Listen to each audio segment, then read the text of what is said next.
કરું છું, આપનું હાર્દિક સ્વાગત કરું છું. Thank you. સ્ત્રી ભ્રૂણ હત્યા અટકાવવા બાળ લગ્ન મહત્વનીય છે અને નાટકની થીમ પણ આજના દીકરી ઈશ્વર છોકરાનું આપણને પછી એના છોકરા આપણને બોલતો એ જય શ્રી કૃષ્ણ હો બરાબર છે છોકરા મળે બધું કામ કરી રાખજે આનો મંદિર જઈને આવું છું આ તારી માં મોટો કરે તો કે ભાઈ એ શું છે ઘરનું કામ કરી નાખીને વાહ કરી નાખી ત્યાંથી તે કેવું ન બોલાય તો કોના માટે બોલું તારા માટે બોલું ના તો પછી અરે મારી કે બસ હવે પછી આ ત્રાસિયાને જોયું અને પછી નથી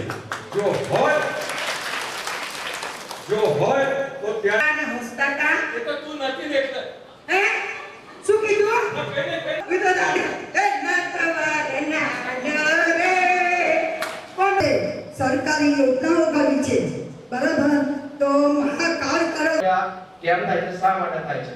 તો એના મૂળમાં જે ઇક્વાલિટી આજે આપણી થીમ છે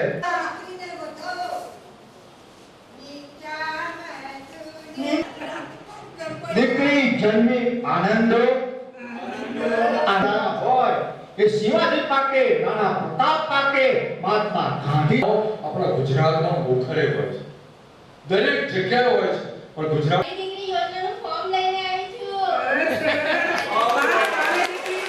જોરદાર તાળીઓ થઈ જાય કલાકારો માટે.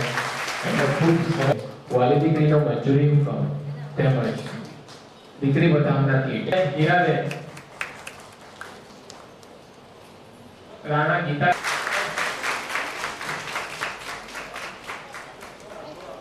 કે જેમાં સરકારશ્રીની યોજના દ્વારા જે સર્ટિફિકેટ આપવામાં આવ્યું કે જ્યારે દીકરી 18 વર્ષની થાય ત્યારે એને 1 લાખ રૂપિયા મળે એવા એને સર્ટિફિકેટ પણ એનાયત કરવામાં આવ્યા અને સાથે દીકરીના વધામણામાં એક કીટ પણ આપવામાં આવી અને દીકરીના જન્મને ઉજવવાનો એક આજનો દિવસ એક ખૂબ જ સુંદર પ્રયાસ પણ કરવામાં આવ્યો.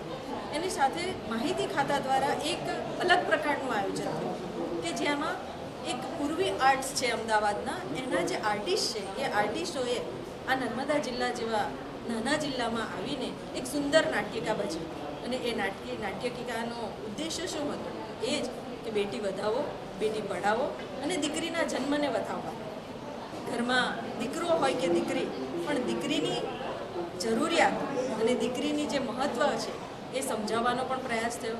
દીકરીના જન્મને શાપનો ભારો નહીં, પણ દીકરીના જન્મને ઘરે દીકરી અવતરી છે તો લક્ષ્મીજી પધાર્યા છે એ ઉદ્દેશ્ય સાથે એક સારા ભાવ સાથે સમાજને એક સંદેશો આપવાનો એક પ્રયાસ થયો. ખૂબ જ સુંદર પ્રયાસ થયો.